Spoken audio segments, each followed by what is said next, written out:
எல்லாரும் எப்படி இருக்கீங்க? நல்லா இருக்கீங்களா? நான் இன்னைக்கு சக்கரை வள்ளிக்கிழங்கு எப்படி நான் அவிக்க போடுறேன்னு சொல்லி உங்களுக்கு சொல்லித்தரேன். பார்க்கலாம் வாங்க. சக்கரை வள்ளிக்கிழங்கு நாங்கள் இங்கே எல்லாம் சீனி கிழங்குன்னு தான் சொல்லுவோம் மக்களே. இது ஒரு தாத்தா கிட்டே இருந்து சின்ன கிழங்கு வச்சுட்டு இருந்து அந்தால பாவம் இல்லை, அந்த வயசான தாத்தாட்டு வாங்குவேன்னு சொல்லி அந்த சின்ன சீனி கிழங்கு அவர்கிட்டயே வாங்கினேன். இதை நீ நல்லா வாஷ் பண்ணணும். நல்லா பக்கெட்டில் போட்டு கழுகி ஒரு பாத்திரத்தில் வைக்கணும்.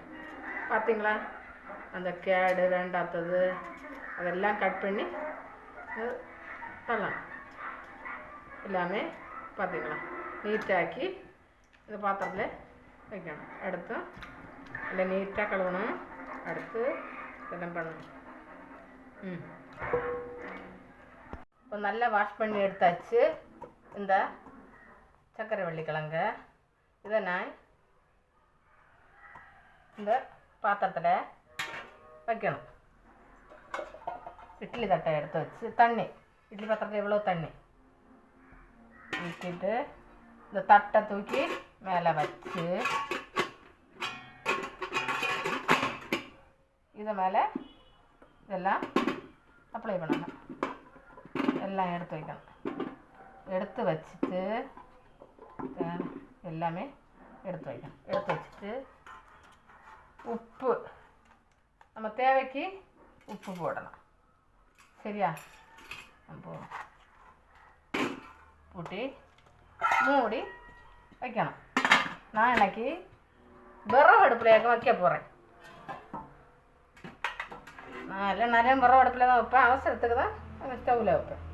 இதில் கீழே கறி பிடிக்காமல் இருக்கணும். இது கறி பிடிக்காமல் இருக்க என்ன பண்ணணும்னா, கறி பிடிக்கும் ஆனால் நம்ம தேய்ச்சா சீக்கிரமாக போகும் கறி. அதுக்கு என்ன பண்ணணும்னா, ஒரு பாத்திரத்தில் கொஞ்சம் ஆயில் எடுத்துக்கணும். ஆயில் எடுத்துட்டு இப்படி ஆயில் தேய்க்கணும். நான் பாம் ஆயில் தான் தேய்க்கேன். ஆரம்பத்தில் தேய்க்க வேண்டியது. தேய்ச்சி தான் அந்த பாத்திரத்தில் தண்ணி ஊற்றி இப்படி தட்டை வச்சு இப்படி ஆயில் இப்படியே தேய்க்கணும். தேய்க்கும்போது கறி பிடிச்சாலும் அது என்ன நம்ம சீக்கிரம் தேய்ச்சும்போது அது விளக்கு. சரியா? ஆயில் தேய்ச்சாச்சு. தேய்ச்சி கொண்டு இந்த விறகு அடுப்பில் எண்ணி வைக்க போகிறோம். பார்த்தீங்களா? பார்த்தீங்களா விறகு தீ நல்லா பட்டுது. இதுக்கு பின்னாடி நான் விறகு வைப்பேன். ஏன்னா நம்ம அவசரத்துக்கு அடுத்த நாள் எத்தனை நாள் தான் காய்ச்சி விறகு இருந்தாலும் நம்ம அவசரத்துக்கு ஒன்றும் பற்றாது. அதனால் இந்த விறகுகளை எடுத்து இதுக்கு பேக்கில் வச்சுருப்பேன். வச்சுட்டு இங்கே விறகு தேவைக்கு எடுத்து வைப்பேன். இல்லைன்னா அடுத்த நாள் தேவைக்கு எடுத்து வைப்பேன். இனி வேகட்டும்.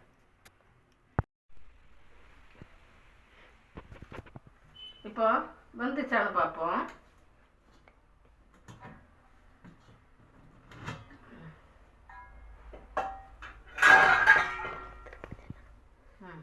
வந்துச்சு பார்த்தீங்களா? சூப்பராக வந்துச்சு பார்த்தீங்களா? இனி நம்ம இதை இறக்கி கீழே வைக்கும்.